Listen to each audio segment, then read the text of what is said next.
आइए हम लोग समझते हैं स्विंग ट्रेडिंग क्या होता है और स्विंग ट्रेडिंग कैसे किया जाता है। ठीक है, बिल्कुल सिंपल तरीके से हम लोग समझने वाले हैं स्विंग ट्रेडिंग को। अगर आपको आईसीटी और एसएमसी का बेसिक टू एडवांस लेवल तक कॉन्सेप्ट सीखना है तो आप लोग पेड सेशन भी ज्वाइन कर सकते हैं या आप लोग यूट्यूब के माध्यम से भी सीख सकते हैं। ठीक है, देखिए स्विंग ट्रेडिंग सीखने से पहले आपको चार्ट रीडिंग जरूर आना चाहिए। ठीक है, आपको चार्ट रीडिंग जरूर आना चाहिए। ठीक है, जब तक चार्ट रीडिंग नहीं आएगा तब तक आप परफेक्ट टाइम पे ना तो एंट्री प्लान कर पाएंगे ना ही एग्जिट प्लान कर पाएंगे। ठीक है, देखिए स्विंग ट्रेडिंग को देखने से पहले हम लोग देखेंगे क्या स्विंग है और स्विंग लो क्या होता है। ठीक है, ये आपके सामने लाइन चार्ट दिख रहा होगा। इस लाइन चार्ट में आपको क्या दिख रहा है कि मार्केट जब डाउन ट्रेंड में आ रहा है, मार्केट जब ऊपर से नीचे आ रहा है, डाउन ट्रेंड में आ रहा है, तो मार्केट स्विंग हाई और स्विंग लो का फॉर्मेशन करता हुआ नीचे आ रहा है। और जब मार्केट अप ट्रेंड में जा रहा है, मतलब ऊपर जा रहा है, तो भी स्विंग हाई और स्विंग लो का फॉर्मेशन करता हुआ जा रहा है।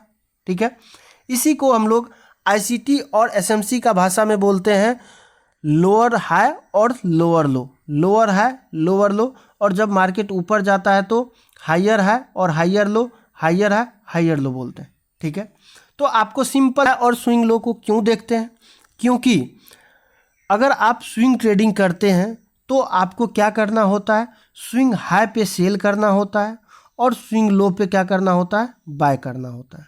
स्विंग हाई पे आपको सेल करना होता है और स्विंग लो पे आपको बाय करना होता है। बस कॉन्सेप्ट यही है। अब स्विंग हाई और स्विंग लो पता कैसे चलेगा चार्ट पे। ठीक है, आइए हम लोग चार्ट पे देखते हैं। ये आपके सामने निफ्टी 50 का चार्ट दिख रहा है और निफ्टी 50 का चार्ट में सडनली मार्केट तो ऐसा होता नहीं है कि मार्केट ऊपर चले जाता है एक ही कैंडल में या एक ही कैंडल में मार्केट अच्छा खासा डाउनफॉल करता है, ऐसा नहीं होता है। ठीक है, तो ये आपके सामने निफ्टी 50 का चार्ट दिख रहा है और 4 आवर का टाइम फ्रेम का चार्ट दिख रहा है। अगर आप स्विंग ट्रेडिंग करते हैं तो आपको बड़ा टाइम फ्रेम का चार्ट ही देखना होगा, या तो 4 आवर का टाइम फ्रेम देखिए या आप डे टाइम फ्रेम का चार्ट देखिए। ठीक है, तो ये आपके सामने 4 आवर का टाइम फ्रेम का चार्ट है। मार्केट क्या किया है, स्विंग है और स्विंग लो का फॉर्मेशन करते हुए ऊपर गया है। ये आपके सामने दिख रहा होगा स्विंग है और ये स्विंग लो, फिर से स्विंग है और स्विंग लो, स्विंग है, स्विंग लो का फॉर्मेशन करता हुआ ऊपर गया। अब आपको क्या अभी बोले कि स्विंग हाई पे हम लोगों को सेल करना है। ठीक है, और स्विंग लो पे बाय करना है। अब सडनली हम लोग कैसे पहचान पाएंगे कि ये हम लोगों का स्विंग हाई का फॉर्मेशन यहाँ पे हो चुका है। तो देखिए जब आप प्राइस एक्शन को रीड करेंगे तो प्राइस एक्शन में आपको दिख जाएगा कि प्रीवियस का स्विंग हाई कहाँ पे दिख रहा है। प्रीवियस का स्विंग हाई आपके पास ये रहा। ठीक है, उसके बाद का स्विंग हाई ये रहा, उसके बाद स्विंग लो आपका प्रीवियस का ये रहा और उसके बाद का स्विंग लो ये रहा।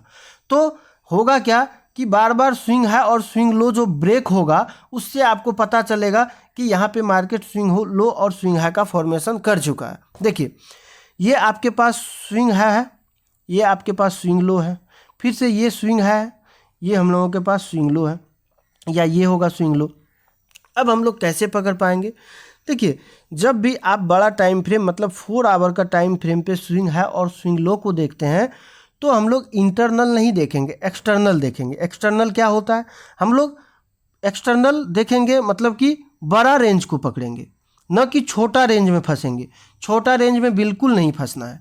ठीक है, अब छोटा रेंज किसको बोलते हैं, ये जो बीच का रेंज है, ये वाला जो बीच का रेंज आप देख रहे हैं इसको हम लोग छोटा रेंज बोलते हैं, मतलब इंटरनल रेंज बोलते हैं। ठीक है, एक्सटर्नल रेंज क्या होगा, एक्सटर्नल रेंज आपका होगा यहाँ पे आपका स्विंग लो है, ये आपके पास स्विंग लो है और इधर कहीं कोई स्विंग है नहीं है, ये आपके पास स्विंग है।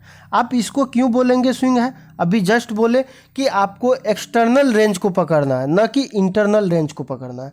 अब मान लीजिए यहाँ पे स्विंग हाई का फॉर्मेशन हुआ, स्विंग हाई का फॉर्मेशन होने के बाद मार्केट कुछ टाइम तक यहाँ पे अच्छा खासा रुका है।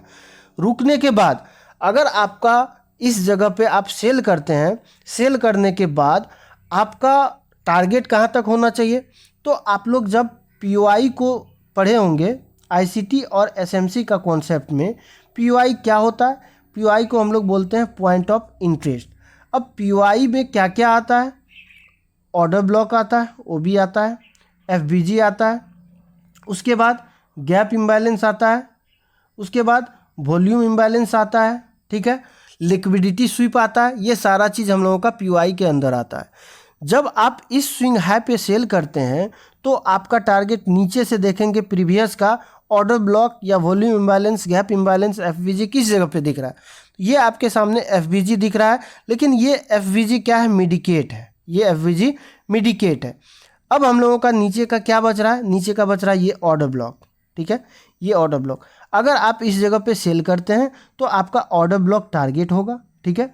और अगर आपको ये दिख रहा है कि 4 आवर का टाइम फ्रेम पे ये ऑर्डर ब्लॉक को ले चुका है, ठीक है, ऑर्डर ब्लॉक को ले चुका है, तो मार्केट को क्या करना चाहिए, ऊपर जाना चाहिए या नीचे आना चाहिए। जाहिर सी बात है, जब बड़ा टाइम फ्रेम का पीओआई है तो यहाँ से तो मार्केट ऊपर जाएगा। क्यों जाएगा, क्योंकि बड़ा टाइम फ्रेम का पीओआई पे अच्छा खासा मार्केट वर्क करता हुआ आपको दिखेगा, ठीक है। आप अगर बैक टेस्ट में देखेंगे, आप बैक टेस्ट लगाएंगे और बैक टेस्ट में आपको दिखेगा कि बड़ा टाइम फ्रेम का पीओआई अच्छा खासा वर्क करता है। इसीलिए आपको बोल रहे हैं कि ये ऑर्डर ब्लॉक जब आ गया, मतलब 4 आवर का ऑर्डर ब्लॉक आ गया, तो यहाँ से हम लोग बाय करेंगे। और लास्ट में हम लोगों का क्या बच रहा है, यहाँ पे स्विंग लो है, दूसरा स्विंग लो कहाँ पे है, ये है।